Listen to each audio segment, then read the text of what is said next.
و مسلمہ اما بعد، نظر بد آپ کی سوچ کا رخ موڑ دیتی ہے۔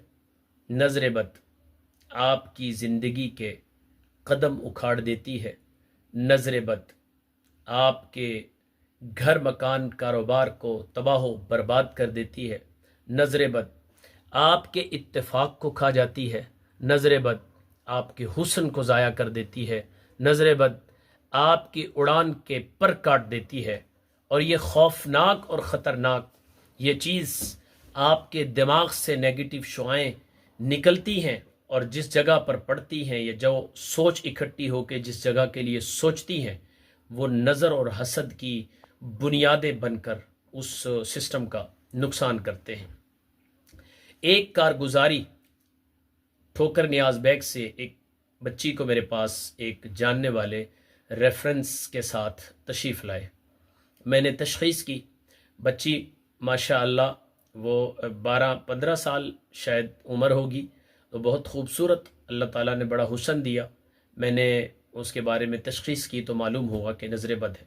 پتہ کیا، تفصیلات لی تو 6 سال سے یہ بچی پیرالائز ہے اور چارپائی پہ پڑی ہے، اور کھانا پینا اس کا جو ہے وہ متاثر ہے، پیشاب متاثر ہے، چلنا پھرنا متاثر ہے، سوچ بول متاثر ہے، تمام چیزیں متاثر ہیں۔ پتہ کیا، ہسٹری لی، اسکول جاتی ہے، وہاں جو ہے فرسٹ پوزیشن حاصل کرتی ہے، اس کے لیے کلیپنگ ہوتی ہے، بچی بھی خوبصورت ہے، پوزیشن بھی فرسٹ ہے تمام مجمع کی، اور اس کے بعد اس کو بخار ہوتا ہے، اور بخار کے بعد 6 سال کے لیے پیرالائز ہو جاتی ہے۔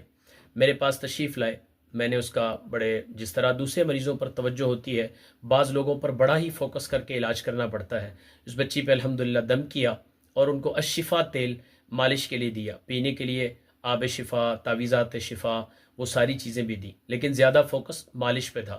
الحمدللہ اسی مہینے میں وہ میرے پاس تشریف لائے، اور یہ جولائی 2025 میں یہ میں ویڈیو ریکارڈ کرا رہا ہوں، اب سے 3 مہینے پہلے سے ان کا علاج شروع کیا ہوا۔ الحمدللہ اب وہ بچی دوبارہ اسکول جاتی ہے، 6 سال پیرالائز رہی، دوبارہ اسکول جاتی ہے، اور بالکل اپنی ایکٹیویٹیز اسی طرح اس کی دوبارہ بحال ہو گئی ہیں۔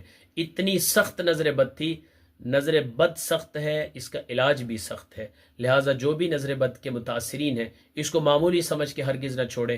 یہ جوڑوں کو جکڑ لیتی ہے، معدہ جگر تک سرایت کر جاتی ہے، دل دماغ کو متاثر کر دیتی ہے، لہٰذا نظر بد سے خود کو بھی بچائیں، اپنے بچوں کو بھی بچائیں، صبح شام دعاؤں کا اہتمام کریں۔ جو نظر بد سے متاثر ہیں، وظیفوں پہ یعنی جو ہے